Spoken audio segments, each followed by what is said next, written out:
Disclaimer: இந்த வீடியோவில் வரும் தகவல்கள் முழுக்க முழுக்க கல்வி ரீதியாக உருவாக்கப்பட்டுள்ளது மற்றும் எந்த ஒரு பங்குகளையும் பரிந்துரை செய்வது கிடையாது. ஹலோ ஃப்ரெண்ட்ஸ், இந்த வீடியோவில் இண்டெக்ஸை பற்றி நம்ம மேஜராக டிஸ்கஸ் பண்ண போகிறது கிடையாது. இண்டெக்ஸ் என்ன மாதிரி மூவ்மெண்ட் கொடுத்துருக்கு அப்படிங்கிறத மட்டும் பார்த்துட்டு நம்ம குயிக்காக வந்து பார்த்தீங்கன்னா நாளைக்கு ஓப்பன் ஆகக்கூடிய ஒரு ஐபிஓ பற்றி டிஸ்கஸ் பண்ணலாம். ஐபிஓ வந்து பார்த்தீங்கன்னா அலாட்மெண்ட்லாம் முடிஞ்சிருச்சு. பட் இப்போ ஏன் டிஸ்கஸ் பண்ணுறீங்க அப்படின்னு கேட்டிங்க அப்படின்னா, நான் வந்து இந்த ஸ்டாக் கொஞ்சம் ஃபாலோ பண்ணலாம்ங்கிற ஐடியாவில் இருக்கேன். ஸோ அதனால தான் வந்து பார்த்தீங்கன்னா இந்த இடத்துல நான் டிஸ்கஸ் பண்ணிடலான்னு பார்த்தேன். சிமிலர்லி நாளைக்கும் வந்து பார்த்தீங்கன்னா ஒரு ஐபிஓ பற்றி டிஸ்கஸ் பண்ணலான்னு இருக்கேன். அது வந்து பார்த்தீங்கன்னா எனக்கு நல்ல தெரிஞ்ச ஒரு பரிச்சயமான ஒரு கம்பெனி தான் நாளைக்கு வந்து இப்போ நம்மளுக்கு அன்றைக்கி ஐபிஓ ஸ்டார்ட் ஆயிருச்சு. பட் இருந்தாலும் நாளைக்கு நம்மளுக்கு டைம் இருக்கிறதுனால நான் வந்து நாளைக்கு டிஸ்கஸ் பண்ணலாம் அப்படிங்கிற ஐடியாவில் இருக்குது. அது உங்களுக்கு அதுக்கு அடுத்த நாளும் டைம் இருக்குது. அதனால் நாளைக்கு வீடியோ பார்த்தீங்க அப்படின்னா உங்களுக்கு அதுக்கான அண்டர்ஸ்டாண்டிங் தெரிய வரும். எனக்கு அது பர்சனலாகவே அந்த கம்பெனி கூட ஒரு சில கான்டாக்ட்ஸ் கிரியேட் ஆச்சு. அந்த இண்டஸ்ட்ரிக்குள்ளே போயிருக்கேன், நான் வந்து விசிட் பண்ணியிருக்கேன், கன்சல்டன்சி ஒர்க் பண்ணியிருக்கேன். ஸோ அது என்னங்கிறது நாளைக்கு பார்க்கலாம். இன்னைக்கு பார்க்கக்கூடியது நாளைக்கு 10 மணிக்கு ஓப்பன் ஆகக்கூடிய ஐபிஓ. இது அலாட்மெண்ட் முடிஞ்சது. இப்போ இந்த இடத்துல நம்மளுக்கு நிஃப்டியை பொறுத்த வரைக்கும் வந்து பார்த்தீங்க அப்படின்னா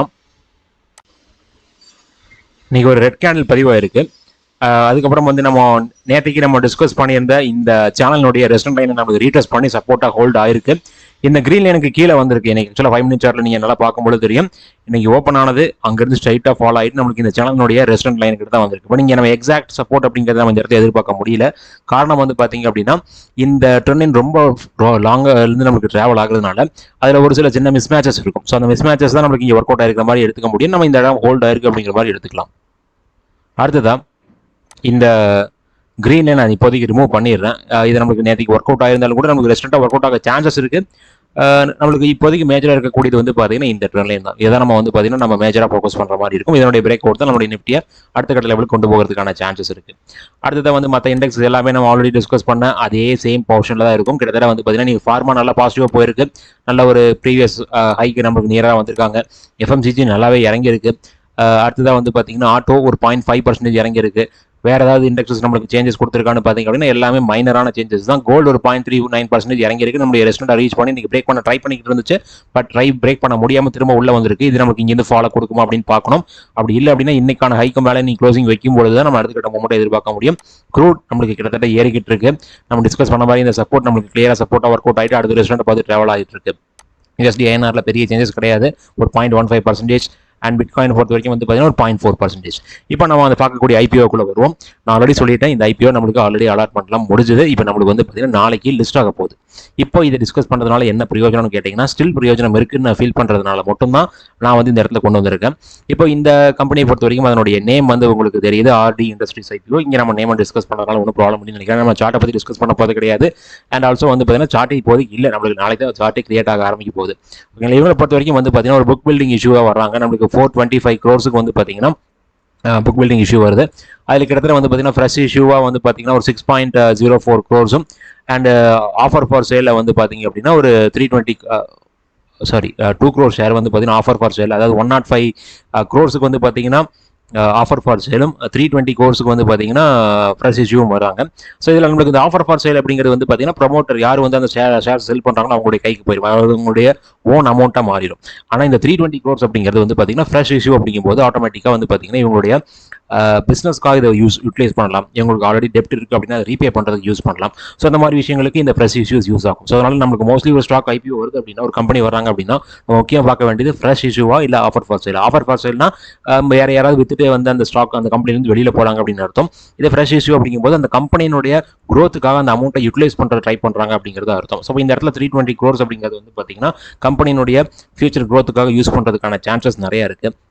அடுத்த கட்டமாக பார்க்கும்போது நம்மளுக்கு நாளைக்கு 10 o'clock தான் வந்து பார்த்தீங்கன்னா இந்த ஐபிஓனுடைய ப்ரைஸ் நம்மளுக்கு ட்ரேட் ஆக ஆரம்பிக்கும். இப்போ ஆக்சுவலாக வந்து நம்மளுக்கு 53 rupees அப்படிங்கிற ஒரு ப்ரைஸ் பேண்டில் தான் வந்து பார்த்தீங்கன்னா இந்த ஷேர் நம்மளுக்கு இந்த ஐபிஓவில் கொடுத்துருக்காங்க. பட் நம்ம ஏன் இதை நீங்கள் முன்னாடி சொல்லியிருக்கலாம் அப்படிங்கிற மாதிரி சொல்கிறதுக்கான சான்சஸ் இருக்குது. எனக்கு தெரிஞ்ச இந்த ஸ்டாக் வந்து பார்த்தீங்கன்னா நம்ம ஐபிஓவில் அப்ளை பண்ணாலும் கிடைக்காது அப்படிங்கிற ஒரு நம்பிக்கையில் நான் இருந்தேன். அதனால தான் நான் வந்து அதை பற்றி ஃபோக்கஸ் பண்ணலை, நான் ஐபிஓக்கு அப்ளையும் பண்ணலை. சிமிலர்லி வந்து பார்த்தீங்க அப்படின்னா நான் இதை மற்றவங்களுக்கும் சொல்கிறதுக்கு விரும்பலை. கிட்டத்தட்ட நான் ஒரு ஹியூஜ் லெவலில் இந்த ஐபிஓ வந்து பார்த்தீங்கன்னா சப்ஸ்கிரைப் ஆயிருக்கு அப்படின்னு சொல்லி ஆகணும். அதனுடைய சப்ஸ்கிரிப்ஷன் வந்து கிட்டத்தட்ட ஒரு 168 150 லெவல் அந்த டைம்ஸில் நம்மளுக்கு இப்போதைக்கு இருந்துட்டு இருக்கு. இப்போ இந்த இடத்துல இவங்களுடைய ஐபிஓ டேட் எல்லாம் நம்மளுக்கு முடிஞ்சது, அதை பற்றி பேசி பிரயோஜனம் இல்லை. ஃபேஸ் வேல்யூ வந்து பார்த்தீங்கன்னா ₹2 ஒரு ஷேருக்கு அப்படிங்கிற மாதிரி இண்டிகேட் பண்ணியிருக்காங்க. ப்ரைஸ் பேண்ட் 53, அப்பர் பேண்ட் தான் நம்ம என்றைக்குமே பார்க்கணும். 53 அப்படிங்கிற ப்ரைஸ் பேண்டில் வர்றாங்க. லாட் சைஸ் வந்து பார்த்தீங்கன்னா 281. இப்போ நம்ம லாட்டை பற்றி பேசியும் பிரயோஜனமே இல்லை. என்னென்னலாம் தேவையோ அதை பற்றி மட்டும் நம்ம டிஸ்கஸ் பண்ணலாம். இவங்களுடைய மார்க்கெட் கேபிட்டல் முக்கியமாக பார்க்கும்போது பார்த்தீங்கன்னா 1670 கோடி வந்து பார்த்தீங்கன்னா மார்க்கெட் கேபிட்டல் இருக்கக்கூடிய ஒரு கம்பெனி. அவங்க கிட்டத்தட்ட வரக்கூடிய ஐபிஓனோட சைஸ் பார்த்தீங்கன்னா 425 கோடி. இப்போ இவங்களுடைய மார்க்கெட் கேபிட்டலில் எவ்வளவு ஷேர்ஸை வந்து கொண்டு வராங்க அப்படின்னு வச்சு பார்க்கும்பொழுது நீங்கள் வந்து பார்த்தீங்கன்னா பப்ளிக் கையில் எவ்வளவு ஷேர்ஸ் போகிறதுக்கான சான்சஸ் இருக்குது அப்படிங்கிறத நம்ம கண்டுபிடிச்சிடலாம். அதில் 320 கோடி, அதாவது வந்து பார்த்தீங்கன்னா இந்த 1670 320 கோடியை வந்து பார்த்தீங்கன்னா முழுக்க ஃப்ரெஷ் இஷ்யூவாக வரதுனால எனக்கு தெரிஞ்ச ஒரு ரீசனபுளான ஒரு குவான்டிட்டிஸ் வந்து பப்ளிக்குடைய கையில் வரதுக்கான சான்சஸ் இருக்குது. அண்ட் அடுத்த கட்டமாக வந்து பார்த்தீங்கன்னா இவங்களுடைய முக்கியமான விஷயமா QIBக்கு வந்து பார்த்தீங்கன்னா 50% அண்ட் ரீட்டெயிலுக்கு வந்து பார்த்தீங்கன்னா 35% கொடுக்குறாங்க. HNIக்கு வந்து பார்த்தீங்கன்னா 15% வந்து பார்த்தீங்கன்னா ஷேர்ஸ் அலாட் பண்ணுற மாதிரி இருக்குது. ஸோ 35% நம்மளுக்கு ரீட்டெயில் கொடுக்குறாங்க அப்படின்னாலே நமக்கு மோஸ்ட்லி இது வந்து பார்த்தீங்கன்னா ஓரளவுக்கு பெட்டரான கம்பெனி இதை தான் நமக்கு இருக்கும். ஸோ ரிஸ்கான கம்பெனிக்கு வந்து பார்த்தீங்கன்னா ரீட்டெயிலுடைய பர்சன்டேஜ் ஆஃப் இஷ்யூஸ் வந்து கிட்டத்தட்ட 10% 15% அப்படிங்கிற லெவலில் தான் கொடுப்பாங்க. 35% அப்படின்னு கொடுக்குறதே ஒரு பாசிட்டிவான விஷயமா தான் நம்ம இந்த இடத்துல பார்க்கணும். அடுத்ததான் வந்து பார்த்தீங்கன்னா ஏன் இன்வெஸ்டர்ஸ்லாம் பார்க்க வேண்டாம். இந்த கம்பெனியை பொறுத்த வரைக்கும் என்ன பண்ணுறாங்க அப்படின்னு பார்க்கும்பொழுது இவங்க மேஜராக வந்து நம்ம பார்க்கும்பொழுது ஒரு சஸ்டைனபிள் ரெக்கவரி. சஸ்டைனபிள் அப்படிங்கிற கான்செப்ட் இப்போதைக்கு ரொம்ப ஃபேமஸாக இன்ஜினியரிங் ஃபீல்டில் போய் இருக்கக்கூடிய ஒரு கான்செப்டாக இருக்குது.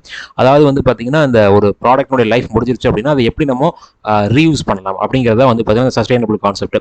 ஸோ அந்த இடத்துல பார்க்கும்போது இந்த energy storage products and also வந்து பார்த்தீங்கன்னா நான் ஃபெரஸ் ப்ராடக்ட்ஸ், அதாவது அயன் பேஸ்டு மெட்டீரியல்ஸ் இல்லாமல் இருக்கக்கூடிய மெட்டீரியல்ஸை அதில் நம்ம வந்து பார்த்தீங்கன்னா ரீசைக்கிள் பண்ணுறது எங்களுடைய மேஜரான ஒரு ஒர்க்காக இருக்குது. ஸோ அப்படின்னு பார்க்கும்போது இவங்களுடைய ப்ராடக்ட் ரேஞ்ச் அப்படின்னு பார்த்தீங்க அப்படின்னா ஹை பியூரிட்டி லெட், அதாவது லெட் ஆசிட் பேட்டரிஸ் நம்ம அதில் லெட் யூஸ் பண்ணுவோம்.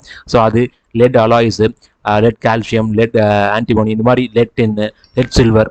ஸோ இந்த மாதிரி எல்லாமே வந்து பார்த்தீங்கன்னா முழுக்க லெட் பேஸ்டு ப்ராடக்ட்ஸ் தான் வந்து பார்த்தீங்கன்னா அவங்க ரீசைக்கிள் பண்ணுற மாதிரி இண்டிகேட் பண்ணியிருக்காங்க. இப்போ இந்த லெட் பேஸ்டு மெட்டீரியல்ஸ் எல்லாமே உங்களுக்கு எங்கேருந்து அப்படின்னு கேட்டிங்க அப்படின்னா ஜென்ரலாகவே நம்ம ஈஸியாகவே சொல்லிடலாம், லெட் ஆசிட் பேட்டரிஸ் தான். ஸோ இப்போ நம்மளுக்கு ரீசெண்டாக வந்து பார்த்தீங்கன்னா நம்ம மோஸ்ட்லி நம்ம யூஸ் பண்ணக்கூடிய பேட்டரி அப்படிங்கிற கான்செப்ட்டில் பார்க்கும்போது லெட் ஆசிட் தான் இருக்குது. தென் லித்தியம் அயானுக்கு நம்ம சேஞ்ச் பண்ணியிருக்கோம். அதுக்கப்புறம் வந்து இந்த EV பேஸ்டு வெஹிக்கிள்ஸில் வரக்கூடிய பேட்டரிஸ் இந்த மாதிரி நம்ம போயிட்டுருக்கோம். பட் இதில் இந்த லெட் ஆசிட்னுடைய ஒர்க் நம்மளுக்கு ரெடியூஸ் ஆயிருமான்னு கேட்டிங்க அப்படின்னா அதனுடைய காஸ்ட் தான் நம்மளுக்கு ஓரளவுக்கு இருக்கிறதே பேட்டரிஸில் கொஞ்சம் சீப்பராக இருக்கிறதுனால இந்த மாதிரி நம்மளுக்கு காஸ்ட் மேஜராக தேவைப்படாத ஒர்க் மேஜராக தேவைப்படாத இடங்களில் வந்து பார்த்தீங்கன்னா நம்மளுக்கு இந்த மாதிரி பேட்டரிஸாக யூஸ் பண்ணியிருக்காங்க. ஸோ ஆட்டோமேட்டிக்காக நம்மளுக்கு வந்து பார்த்தீங்கன்னா இந்த பேட்டரிஸினுடைய லைஃப் ஸ்டைல் நம்மளுக்கு நீ இருந்துகிட்டே தான் இருக்க போகுது.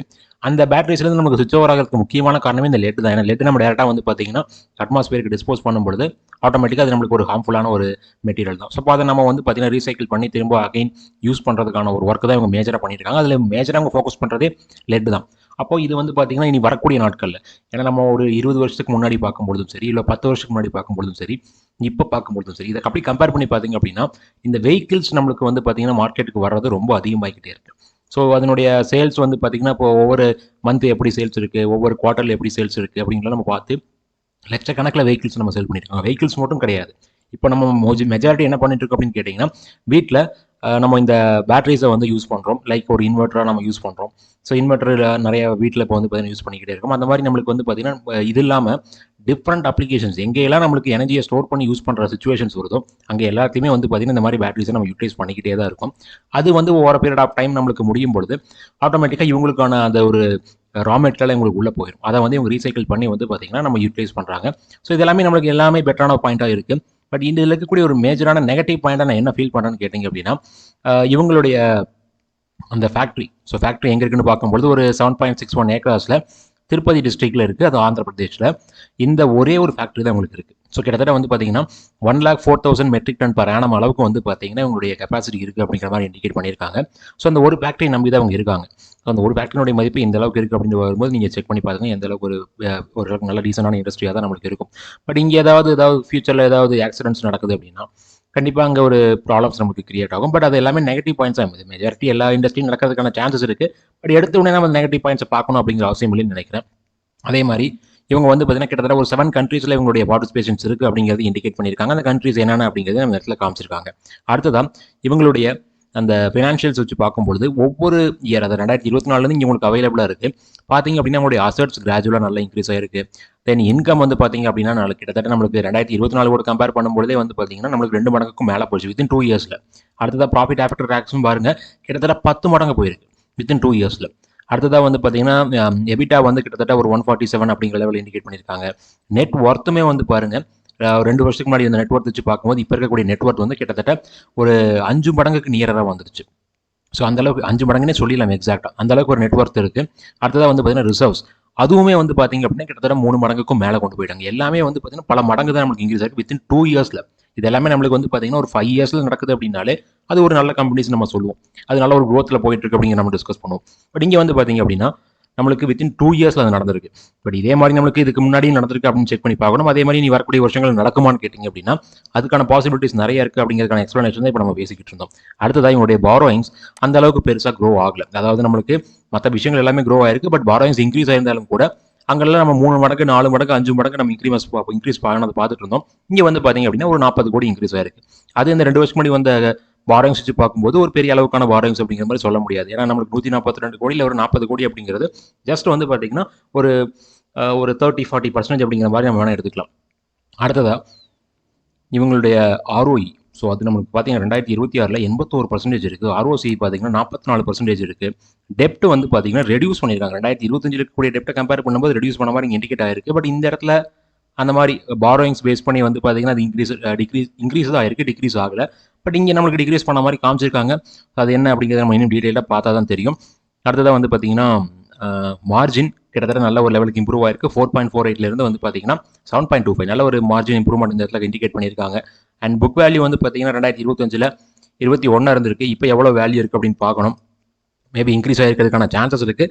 அது மைல்டாக இன்க்ரீஸ் ஆயிருக்கு அப்படின்னா அந்த வேல்யூ வச்சு இப்போ இருக்கக்கூடிய ப்ரைஸை நம்ம கம்பேர் பண்ணி பார்க்குறோம் அப்படின்னா ஆட்டோமேட்டிக்காக வந்து பார்த்தீங்கன்னா அது ஒரு 2.5 டைம்ஸ் அந்த ரேஞ்சுக்கு நம்மளுக்கு ப்ரைஸ் டு புக் வரதுக்கான வாய்ப்புகள் இருக்குது. அடுத்ததாக ப்ரொமோட்டர் வந்து இப்போ கிட்டத்தட்ட ப்ரீ ஐபிஓவில் 91%, ஆஃப்டர் ஐபிஓ வந்து பார்த்தீங்கன்னா 67% மாறும். கிட்டத்தட்ட பப்ளிக் கையில் 32% ஆஃப் ஷேர்ஸ் வரதுக்கான வாய்ப்புகள் நிறையா இருக்குது. அடுத்ததாக வந்து பார்த்தீங்கன்னா ப்ரோக்கரேஜஸ்னுடைய அந்த சப்ஸ்கிரிப்ஷன் எல்லாமே வந்து பார்த்தீங்கன்னா நல்லாவே பாசிட்டிவாக தான் இருக்குது. மெம்பர்ஸும் வந்து பார்த்தீங்கன்னா 1 பாசிட்டிவாக தான் கொடுத்துருக்காங்க. மே அப்ளைங்கிறதுல ஒன்றே தான் இருக்குது. மற்றது எல்லாமே சப்ஸ்கிரைப் பண்ணலாம் அப்படிங்கிற மாதிரி தான் இண்டிகேட் பண்ணியிருக்காங்க. பட் சப்ஸ்கிரைப் பண்ணால் கிடச்சிருக்குமான்னு கேட்டிங்கன்னா அதுக்கான வாய்ப்புகள் ரொம்ப ரொம்ப கம்மி. ஏன்னா 138 டைம்ஸ் வந்து பார்த்தீங்கன்னா சப்ஸ்கிரைப் ஆயிருக்கு. அதனால தான் நான் வந்து இந்த டைமில் நான் பெருசாக இண்டிகேட் பண்ணல. நானும் இது வந்து பார்த்தீங்கன்னா ஐபிஓவுக்கு அப்ளையும் பண்ண கிடையாது. நான் அதுக்கு பதிலாக என்ன பண்ணியிருக்கேன் அப்படின்னா நாளைக்கு மார்னிங் ஓப்பன் ஆகும்போது ஒருவேளை ஒரு பெரிய ஹைப்பில் ஓப்பன் ஆகலை அப்படின்னா மேபி என்னுடைய முடிவு எடுத்து நான் இந்த இடத்துல என்ட்ரு ஆகலாமா அப்படிங்கிற பார்த்துட்டு இருக்கேன். அடுத்ததான் நம்ம இங்கே இந்த இடத்துல பார்க்க வேண்டியது வந்து பார்த்தீங்கன்னா இவங்களுடைய ஜிஎம்பி. ஸோ ஜிஎம்பி வச்சு செக் பண்ணி பார்க்கும்போது கிட்டத்தட்ட 12.5 அப்படிங்கிற லெவலில் நம்மளுக்கு இப்போதைக்கு ஜிஎம்பி இண்டிகேட் ஆகிட்டு இருக்கு. அது நியர்லி 23% லிஸ்டிங் ஏன் கொடுக்கறதுக்கான வாய்ப்புகள் இருக்குது. அப்போ யாருக்காவது அலர்ட் ஆகுது அப்படின்னா கண்டிப்பாக நல்ல ஒரு லிஸ்டிங் ஏன் இந்த இடத்துல வரதுக்கான சான்சஸ் இருக்குது. அப்போது நம்ம இப்போ இருக்கக்கூடிய 53 ரூபா அந்த ப்ரைஸ் கூட ஆட் பண்ணி பார்க்கும்போது ஒரு 65-66 ருபீஸ் அந்த ரேஞ்சில் நம்மளுக்கு லிஸ்ட் ஆகிறதுக்கான சான்சஸ் இருக்குது அப்படிங்கிற மாதிரி காமிச்சிருக்காங்க. அந்த 65 ப்ரைஸுமே எனக்கு தெரிஞ்சு ஓகேன்னு நான் ஃபீல் பண்ணுறேன். மேபி ஒரு பெரிய ஹைப்பில் ஆகுது அப்படின்னா மட்டும்தான் நான் வந்து பார்த்தீங்கன்னா அவாய்ட் பண்ணுவேன். அடுத்ததாக இவங்களுடைய அந்த பேசிக்கான விஷயங்கள் நம்மளுக்கு அதிகமாக இருக்காது. ஏன்னா நம்மளுக்கு இப்போ வரைக்கும் லிஸ்ட் ஆகலை. ஸ்டாக்குடைய PE பார்த்தீங்கன்னா 20.9 இருக்குது. இது வந்து பார்த்தீங்கன்னா 53 அப்படிங்கிற ஷேர் ப்ரைஸுக்கு தான் இது வேல்யூ இண்டிகேட் பண்ணியிருப்பாங்க. இதே நம்மளுக்கு 65 மாறுது அப்படின்னா அந்த இடத்துல PE வந்து பார்த்தீங்கன்னா நம்மளுக்கு ஆட்டோமேட்டிக்காக வேரி ஆகும், இன்க்ரீஸ் ஆகிறதுக்கான சான்சஸ் இருக்குது. அதுவும் ஒரு பெரிய லெவலுக்கு இன்க்ரீஸ் ஆகாதுன்னு தான் நான் நினைக்கிறேன். ஏன்னா வந்து ஒரு 24% அப்படின்னா இங்கிருந்து 24% நம்ம எடுத்துக்கிட்டோம் அப்படின்னா ஒரு 25 PE 26 PE அந்த ரேஞ்ச் வரதுக்கான சான்சஸ் இருக்குன்னு நான் ஃபீல் பண்ணுறேன். ஸோ அதனால் இந்த இடத்துல வந்து பார்த்தீங்கன்னா அந்த PEமே ஓரளவுக்கு ஓகே தான் நினைக்கிறேன். அடுத்ததாக டெப்ட் கொஞ்சம் அதிகமாக இருக்குது. ஏன்னா இந்த மார்க்கெட் கேப்டலுக்கு டெப்ட் கொஞ்சம் அதிகமாக இருக்கிற மாதிரி இருந்தால் நம்ம பார்க்கலாம். இது ஒரு ஸ்மால் கேப் கம்பெனி. ஸோ அதை நம்ம கம்பல்சரி மைண்டில் வச்சுக்கணும். ஸ்மால் கேப் கம்பெனிக்கு இந்த அளவுக்கு டெப்ட் இருக்குது. அண்ட் டெப்ட் ஈக்விட்டியுமே வந்து பார்த்தீங்கன்னா 1.25 டைம்ஸ் தான் இருக்குது. ஸோ அதனால் மேனேஜபிள் டெப்ட் தான். அட் த சேம் டைம் நம்ம ஆல்ரெடி பார்த்துட்டோம் 320 crores வந்து பார்த்தீங்கன்னா ஃப்ரெஷ் இஷ்யூ. அது டேரெக்டாக கம்பெனிக்கு தான் போக போகுது. கம்பெனியோடைய ஃபியூச்சர் க்ரோத்துக்காக யூஸ் பண்ணலாம், டெப்ட்டை ரீபே பண்ணுறதுக்காக யூஸ் பண்ணலாம். அப்படி பார்க்கும்போது 320 crores 184 crores அப்படிங்கிறது அந்த வேல்யூட கம்மியாக தான் இருக்குது. அப்போ இந்த 184 crores வந்து பார்த்தீங்கன்னா ஒரே அட்டம்ப்ட்ல இவங்களால க்ளோஸ் பண்ணவும் முடியும். பட் பண்ணுவாங்களான்னு கேட்டிங்கன்னா அந்த மாதிரி பண்ணுறதுக்கான வாய்ப்புகள் கம்மி தான் நினைக்கிறேன். மேபி ஓரளவுக்கு ரெடியூஸ் பண்ணலாம். ஃபுல்லாக டெப்ட்டை க்ளோஸ் பண்ண மாட்டாங்க. இது வந்து பார்த்தீங்கன்னா மெஜாரிட்டி ஆஃப் தி இண்டஸ்ட்ரீஸ் இப்படி தான் பண்ணுவாங்க. இப்போ நான் கூட வந்து பார்த்தீங்கன்னா எனக்கு ஒரு டெப்ட் இருக்குது, ஒரு கோல்டு லோன் தான். நான் அந்த கோல்டு லோனுக்கு பே பண்ண வேண்டிய அமௌண்ட் என் கையில் இப்போ அவைலபிளாக இருக்குது. ஆக்சுவலாக அதோட அதிகமாகவே இருக்குன்னு சொல்லலாம். பட் இருந்தாலும் கூட வந்து பார்த்தீங்கன்னா நான் பே பண்ணாமல் நான் மார்க்கெட்டில் ரொட்டேட் பண்ணிட்டு இருக்கேன். ஏன்னா என்னால் வந்து பார்த்தீங்கன்னா மார்க்கெட்டில் அதை விட அதிகமான அமௌண்ட் எடுக்க முடியும்னு எனக்கு நம்பிக்கை இருக்குது. அந்த ஒரு விஷயத்தினால மட்டும்தான் நான் அதை பண்ணிட்டுருக்கேன். அப்படி வந்து இல்லாதவங்க கண்டிப்பாக பண்ணணுங்கிற அவசியம் கிடையாது. கண்டிப்பாக பண்ணவும் கூடாது. இந்த இடத்துல வந்து பார்த்தீங்கன்னா நான் லாஸ்ட் மந்த் அந்த ஜூலை 4 or 5 அந்த டைமில் நான் வீடியோ கொடுக்கும்போது ஒரு பல்க் அமௌண்ட் எனக்கு வந்திருக்கு. அந்த அமௌண்ட்டை நான் வந்து பார்த்தீங்கன்னா கோல்டு லோன் ரீபே பண்ணுறதுக்கு பதிலாக மார்க்கெட்டில் ரொட்டேட் பண்ணலான்னு இருக்கேன். அந்த அமௌண்ட்டுக்கு நான் கிட்டத்தட்ட வந்து பார்த்தீங்கன்னா ஒரு 7% ஆஃப் ரிட்டர்ன் இப்போவே நான் எடுத்துட்டேன் வித்தின் 1 monthல அந்த அமௌண்ட்டை யூஸ் பண்ணி. இதே நான் வந்து பார்த்தீங்கன்னா அந்த அமௌண்ட்டை யூஸ் பண்ணி இந்த கோல்டு லோனை ரீபே பண்ணியிருந்தேன் அப்படின்னா கோல்டு லோன் நான் எடுத்துக்கக்கூடிய பர்சன்டேஜ் வந்து வெறும் 9% தான். நான் வித்தின் 1 மந்த்லேயே 7% எடுத்துட்டேன். இனியும் வந்து பார்த்தீங்கன்னா எனக்கு அந்த கோல்டு லோனை ரீபே பண்ணுறதுக்கு நிறைய டைம் இருக்குது. ஒரு 6 மந்த்ஸ் 7 மந்த்ஸ் இருக்குது. மேபி இந்த அமௌண்ட்டை நான் 1 இயர் ஹோல்ட் பண்ணுறேன் அப்படின்னா என்னால் அதோட பெட்டரான ரிட்டர்ன்ஸ் எடுக்க முடியும். ஏன்னா இப்போ நான் ரொம்ப ஷார்ட் டேர்ம் ட்ரேட்ஸ் நிறைய பண்ணிட்டு இருக்கேன். ஸோ அந்த ஒரு விஷயத்தினால தான் எனக்கு அந்த 7% ரிட்டர்ன் அப்படிங்கிறது வித்தின் 1 மந்த்தில் கிடச்சிருக்கு. இனி ஒரு 2 மந்த்ஸ் முடிஞ்சிச்சு அப்படின்னா நான் வந்து கிட்டத்தட்ட அந்த லோன் பே பண்ணுறதுக்கு தேவையான அமௌண்ட்டோட அதிகமான அமௌண்ட், அந்த டெப்ட் மட்டும், அதாவது இன்ட்ரெஸ்ட் மட்டும் சொல்கிறேன், அந்த இன்ட்ரெஸ்ட்டோட அதிகமான அமௌண்ட்டை என்னால் வந்து பார்த்தீங்கன்னா இந்த இடத்துல எடுத்துட முடியும் அப்படிங்கிற நம்பிக்கை எனக்கு ஸ்டில் இருக்குது. அது வித்தின் 2 மந்த்ஸில் எடுத்துருவேன். பட் நம்ம 1 இயருக்கான டெப்ட் தான் நம்ம பே பண்ணிட்டு இருக்கோம். அதுக்கான இன்ட்ரெஸ்ட் பே பண்ணும்பொழுது தான் அது 9%. அப்போ அதோட அதிகமாக நான் வந்து பார்த்தீங்கன்னா 1 இயருக்குள்ள எனக்கு தெரிஞ்ச ஒரு 45-50% வரைக்கும் என்னால் எடுக்க முடியுங்கிற நம்பிக்கை எனக்கு ஸ்டில் இருக்குது. ஒருவேளை இந்த லெவல்லே நான் போயிட்டு இருக்கேன் அப்படின்னா, பட் இந்த லெவல் கண்டினியூ ஆகுமா அப்படிங்கிறது ஒரு மிகப்பெரிய கொஸ்டின் தான். இப்போ மார்க்கெட் வந்து பார்த்தீங்கன்னா நல்ல ஒரு பாட்டம் கிட்ட வந்துட்டு நிறைய ஸ்டாக் அந்த பாட்டம்ல இருந்து ஒவ்வொரு நாளும் ஜம்ப் கொடுத்துட்டு திரும்ப அந்த பாட்டம்கே போகுது. அந்த ஜம்பை நான் யூட்டிலைஸ் பண்ணிட்டு இருக்கேன். ஸோ அதனால தான் வந்து பார்த்தீங்கன்னா எனக்கு இந்த அளவுக்கு ரிட்டர்ன் குயிக்காக கிடச்சிருக்குன்னு என்னால் சொல்ல முடியும். அடுத்ததாக வந்து பார்த்தீங்கன்னா இந்த மற்ற இண்டஸ்ட்ரீஸ் கூட கம்பேர் பண்ணியிருக்கேன். அதெல்லாம் இப்போதைக்கு பெருசாக பார்க்க வேண்டாம். அண்ட் இயர் ரிசல்ட்ஸ் நம்ம பார்க்கும்போது நல்ல ஒரு ஜம்ப் வந்து பார்த்தீங்கன்னா 2023 அப்புறம் நம்மளுக்கு நடந்திருக்கு. இது நம்மளுக்கு அப்படியே கண்டினியூ ஆகுமா, இதே லெவலில் ஜம்ப் ஆகுமான்னு கேட்டிங்கன்னா அது நம்மளுக்கு டவுட் தான். அடுத்ததாக வந்து பார்த்தீங்கன்னா இந்த மாதிரி நம்மளுக்கு ஒரு வேளை ஜம்ப் ஆகுது, அந்த மாதிரி ப்ராஃபிட்ஸ் நம்மளுக்கு ஜம்ப் ஆகி நல்ல ஒரு லெவல்ஸுக்கு கொடுக்குது அப்படின்னா இந்த பிஇ நம்மளுக்கு டிராஸ்டிக்காக டிக்ரீஸ் ஆகும். அப்படி டிக்ரீஸ் பண்ண விடுவாங்களான்னு கேட்டிங்கன்னா அதுதான் பண்ண மாட்டாங்க. அதுக்குள்ள என்ன பண்ணிடுவாங்கன்னா ஷேர் ப்ரைஸை நல்ல ஒரு பீக்கு மேபி பல மடங்கு நம்மளுக்கு ஏறின மாதிரி காமிச்சிட்டு இதே பிஇயை மெயின்டைன் பண்ணுவாங்க. இல்லைன்னா இதை விட அதிகமான பிஇ கூட கொண்டு வரதுக்கான வாய்ப்புகள் இருக்குது. அப்போ இதை விட அதிகமான பிஇ நமக்கு மெயின்டைன் பண்ணணும் நெக்ஸ்ட் 2 இயர்ஸ்க்கு அப்படின்னா இந்த லெவல்லே ப்ராஃபிட்ஸ் கொடுக்குறாங்க அப்படின்னா இந்த ஸ்டாக் வந்து கண்டிப்பாக எனக்கு தெரிஞ்சு வித்தின் 2 இயர்ஸ்லேயே பல மடங்கு ஒரு ஏற்றத்தை கூட கொடுத்துடலாம். இது ஒரு டவுட்டில் தான் சொல்கிறேன், கன்ஃபார்மாக சொல்லலை. இதை பேஸ் பண்ணி யாரும் ட்ரேடாக இன்வெஸ்ட் பண்ண வேண்டாம். அதையும் நான் கிளியராக இண்டிகேட் பண்ணிக்கிறேன். ரிசர்வ்ஸ் நல்லா இம்ப்ரூவ் ஆயிருக்கு. பாரோயிங்ஸ் வந்து பார்த்தீங்கன்னா இந்த நம்ம 2024 வச்சு பார்க்கும்போது கொஞ்சம் அதிகமாக தான் இருக்குது. பட் இந்த பாரோயிங்ஸில் நம்மளுக்கு வந்து பார்த்தீங்கன்னா லீஸ் இருக்கான்னு செக் பண்ணி பார்க்கணும். லீஸ் வந்து ஜஸ்ட் 1 crore தான். Mostly short term borrowings. எனக்கு தெரிஞ்ச ஷார்ட் டர்ம் பாரோயிங்ஸ் வந்து பார்த்தீங்கன்னா இவங்க க்ளோஸ் பண்ணணும்னு நினைச்சாங்க அப்படின்னா கண்டிப்பாக இந்த இஷ்யூவை யூஸ் பண்ணி இவங்களால வந்து க்ளோஸ் பண்ண முடியும் அப்படிங்கிறது இண்டிகேட் பண்ணிக்கிறேன். கேஷ் ஃப்ளோஸ் இப்போ நம்மளுக்கு வந்து பார்த்தீங்கன்னா ஓரளவுக்கு நல்ல பாசிட்டிவாக வந்திருக்கு. நெட் கேஷ் ஃப்ளோ லாஸ்ட் இயரில் அண்ட் இவங்களுடைய டெப்டாடிஸ் எல்லாமே நம்மளுக்கு ரொம்ப அதாவது 2026 பார்த்தீங்கன்னா மிகப்பெரிய அளவில் ரெடியூஸ் பண்ணியிருக்காங்க. இது கண்டிப்பாக எனக்கு தெரிஞ்சு வந்து பார்த்தீங்கன்னா ஐபிஓ வர டைமில் எல்லாமே நம்மளுக்கு மோஸ்ட்லி நல்ல பாசிட்டிவாக இருக்கணும் அப்படிங்கிறதுக்காக லாஸ்ட் இயர் ரொம்ப ஹார்டாக ஒர்க் பண்ணியிருப்பாங்க அப்படிங்கிறதே நம்ம எடுத்துக்கலாம். ஷேர் ஹோல்டிங் பேட்டர்ன் இப்போதைக்கு நம்மளுக்கு கிடையாது, அதனால் பார்க்கணுங்கிற அவசியம் கிடையாது. ஸோ இது எல்லாமே எனக்கு தெரிஞ்ச ஓரளவுக்கு பாசிட்டிவாக இருக்கிறதுனால ஒரே ஒரு விஷயம் நெகட்டிவ் தவிர அந்த நெகட்டிவான விஷயம் வந்து பார்த்தீங்கன்னா ஒரே ஒரு ஃபேக்டரி டிபெண்ட் பண்ணி தான் இருக்காங்க அப்படிங்கிறது அந்த நெகட்டிவான விஷயம். அப்போது இவங்களுக்கு வந்து பார்த்தீங்கன்னா ரா மெட்டீரியல் சப்ளை பண்ணுறவங்க யார், இவங்களுடைய கஸ்டமர்ஸ் யார் அப்படிங்கிறதெல்லாம் நம்ம செக் பண்ணி பார்க்கணும். மேபி வந்து பார்த்தீங்கன்னா அதுவும் ஒரு குறிப்பிட்ட பர்சன்ஸாக இருக்கிறதுக்கான சான்சஸ் இருக்குது. அப்படி இருந்துச்சு அப்படின்னா அதுவும் நம்மளுக்கான ஒரு ரிஸ்க் தான். ஸோ அதனால் இந்த இடத்துல வந்து பார்த்தீங்க அப்படின்னா இந்த ரிஸ்க்கை விட எனக்கு இதை விட இருக்கக்கூடிய அந்த பாசிட்டிவ்னஸ் கொஞ்சம் அதிகமாக இருக்கிறதுனால இதுக்கு பின்னாடி போகலாங்கிற ஐடியாவில் நான் இருக்கேன். அதை நான் முன்னாடியே உங்களுக்கு இண்டிகேட் பண்ணிடுறேன். நாளைக்கு வந்து பார்த்தீங்கன்னா நான் ஆல்ரெடி சொன்ன மாதிரி ஆல்ரெடி ஒரு ஓப்பனில் இருக்கக்கூடிய ஒரு ஐபிஓ பற்றி டிஸ்கஸ் பண்ணலாம்னு ஐடியாவில் இருக்கேன். அதுக்கு நீங்கள் இந்த வீடியோவில் கொடுக்கக்கூடிய கமெண்ட்டை பொறுத்து தான் அந்த ஐபிஓ பற்றி டிஸ்கஸ் பண்ணலாமா வேண்டாமான்னு சொல்லுவேன். ஓரளவுக்கு நான் ஒரு 50 கமெண்ட்டாவது எதிர்பார்க்குறேன். அதே மாதிரி லைக்ஸ் வந்து பார்த்தீங்கன்னா ஓரளவுக்கு டீசெண்டான லைக்ஸ் எதிர்பார்க்குறேன். அது வந்துச்சு அப்படின்னா மட்டும் தான் அடுத்த நாள் நம்ம அதை நாளைக்கு டிஸ்கஸ் பண்ணும்போது அந்த ஐபிஓ பற்றி சொல்லுவேன். ஏன்னா அந்த ஐபிஓ பற்றி சொல்லும்போது இந்த மாதிரி டீட்டெயில்ஸ் கிடையாது, இனியும் கொஞ்சம் எக்ஸ்ட்ராவான இன்புட். ஏன்னா அந்த கம்பெனிக்குள்ளே நான் போயிருக்கேன், கன்சல்டன்சி ஒர்க் பண்ணியிருக்கேன். என்னுடைய காலேஜ் இப்போ ஒர்க் பண்ணக்கூடிய காலேஜ்லேருந்து அந்த உள்ளே போயிட்டு நான் கன்சல்டன்சி ஒர்க் பண்ணியிருக்கேன். இப்போ இருக்கக்கூடிய நான் இடமும் அந்த கம்பெனியும் சேம் பிளேஸ் தான். ஸோ அதனால் அந்த கம்பெனி என்னங்கிறது எனக்கு தெரிஞ்சு எல்லாரும் யூகிச்சிருப்பீங்கன்னு நினைக்கிறேன்.